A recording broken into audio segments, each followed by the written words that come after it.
So I didn't have NCW, I didn't have any of the kind of social support in the society what you get today. And of course, there was a lot of responsibility on me, which probably did not allow me to speak. But this is something which was within me, and I thought if I can help a lot of women to speak what they have been through, because you spread a lot of awareness, you tell people that it's okay if we have been through this kind of an abuse, because you don't have to be ashamed. You know, the problem is most of the women, they don't speak about it, because the first thing they ask is, what did you do to go through this abuse? And I think that needs to stop, because women do nothing to go through the abuse. They're just abused. They think, there are a lot of men who think that it's their birthright to abuse women.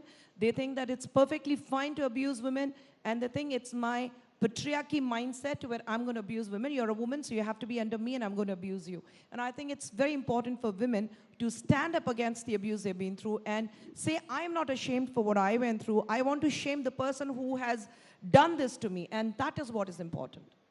And how much of that are you implementing in your new role as National Commission for Women member? See, I think NCW, when you look at the success rate of NCW, we have been doing great.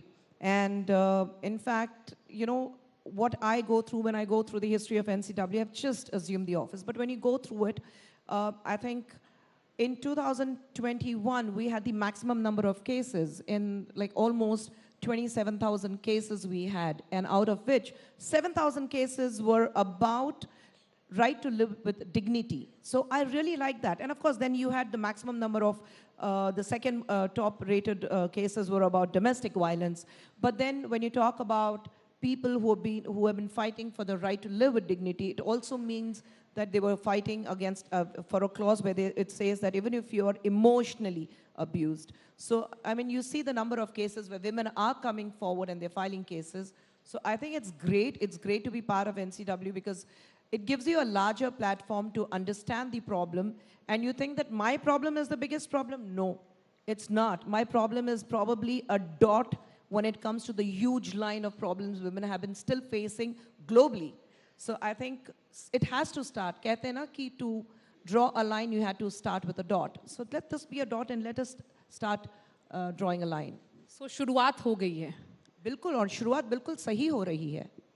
और इस शुरुआत क्या journey कैसा है? मेरा सवाल ये है कि you know, women have to support women, and that's why we look at sisterhood. In women's era, how important is it that women who are in positions of authority, in positions of power, support other women to rise? I think it's extremely important, but what I personally feel is, why are we always looking for a support? What is important is how courageous you are to make a mark for yourself, to make the difference, to bring in the difference in the society. I think the minute you start depending on others, the minute you look at expectation, it leads to disappointment. So I don't expect things, but yes, I definitely would want not a woman, but I think in today's time, it's very important that men need to come out and support women, because when you're talking about the hierarchy or the patriarchy mindset, that starts with men, where men say at home that meri beti aur beta koi fark nahi padta, ladki hase to bilkul sahi hai, ladka roye to bhi bilkul sahi hai. Gone are the days where you say that अरे तुम लड़की हो, इतनी जोर से तुम हंस नहीं सकते हो, और लड़की जब लड़के रोते हैं तो कहते हैं कि क्या लड़कियों की तरह रो रहे हो. I think we need to get away from that mindset. But Kusghbu, you know, because you endured in silence till the age of 15. At that time, were you looking for some support from within the family? No, because I didn't tell anyone about it. My family, my 3 brothers and my mom, they all were oblivious to what was happening to me, because I was literally petrified of speaking, because I had seen my dad physically abusing the domestic violence, what we talk about. I have seen my mom being through that domestic violence. My mom dignity being, you know, really ripped apart, and I have seen that. So I was threatened that if I speak about this to anyone, then my mom and my brothers would bear the brunt. And I think that fear kept me, you know, absolutely made me go silent about the abuse, what I went through. But then there comes a time where you say it needs to stop. You have to put a full stop, where you understand that what is happening is absolutely wrong, and especially from a person where every girl thinks that my father is my biggest hero. And when it comes from that person, that kind of an abuse, I think you start really, there was a time when I went through whether, did I go wrong somewhere?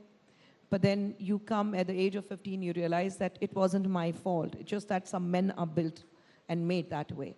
And they're not the right people to live with.